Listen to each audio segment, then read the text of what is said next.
আসসালামু আলাইকুম। আমি আজকে বিডিপিও রেজিস্ট্রেশনের যে নতুন নিয়ম আছে সেটা একটু দেখাবো।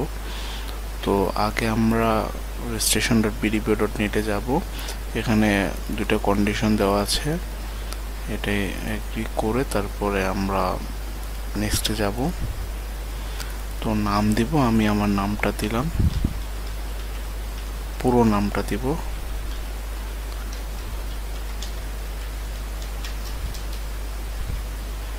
তারপর ইনস্টিটিউশন নেমটা দিব।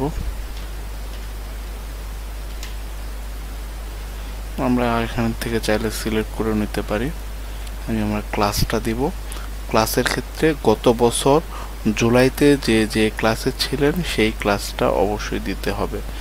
তো কেউ যদি গত বছর জুলাইতে এসএসসি পরীক্ষা দিয়ে থাকেন, অর্থাৎ এসএসসি পরীক্ষা জুলাইয়ের অনেক আগেই শেষ হয়ে গিয়েছে কিন্তু তখনও সে অ্যাডমিশন নেয়নি কোথাও, তো সেক্ষেত্রে সে এসএসসি দিয়ে রেজিস্ট্রেশন করবে, যেহেতু সে আগস্টে গিয়ে এর কলেজে এনরোল করেছে।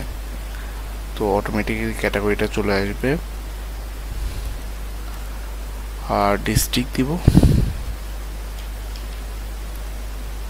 এক্সাম সেন্টার, বাংলাদেশের যে কোনো এক্সাম সেন্টার আমি দিতে পারি, আমার যেটা সুবিধা হবে আমি সেটাই দিতে পারি, কোনো সমস্যা নাই। আমি যদি চাই আমি ঢাকা থেকে বগুড়া গিয়ে বা দিনাজপুর গিয়েও আমি দিতে পারি। দিনাজপুরটা মূলত আমাদের রংপুর রিজনালে। তো দিলে রিজিয়ন এবং এক্সাম ডেটটা চলে আসবে। ডেট অফ বার্থটা আমাকে অবশ্যই এখান থেকে সিলেক্ট করতে হবে। আমি ফোন নাম্বার দেবো একটা।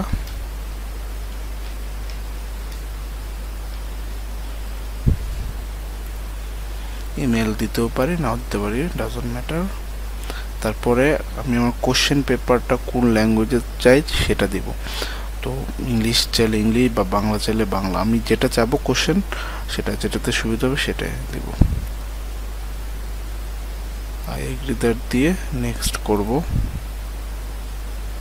এখানে আমরা আমাদের বিকাশ নাম্বারটা দিব, যেটাতে অবশ্যই 300 টাকা থাকতে হবে। আমরা কনফার্ম দিব।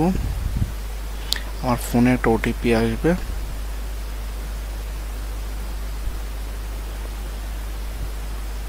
301022।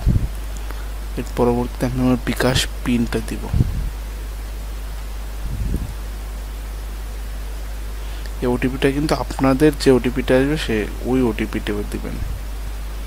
তো এইভাবে অ্যাডমিট রেজিস্ট্রেশন সাকসেস হয়ে গেলে আমার ফোনে বিকাশে টাকা কাটার মেসেজ এবং বিডিবিও থেকে রেজিস্ট্রেশন কনফার্মেশন মেসেজ চলে আসবে। আর এটা হলো আমার রেজিস্ট্রেশন নাম্বারটা, এটা অবশ্যই আমাকে নোট করে রাখতে হবে, পরবর্তীতে আমি কপি করে নিলাম। এখন আমি চাইলে ডাউনলোড অ্যাডমিট কার্ডে গিয়ে আমি আমার অ্যাডমিট কার্ডটা ডাউনলোড করে নিতে পারবো। যেমন অ্যাডমিট কার্ডটা ডাউনলোড হয়ে গিয়েছে।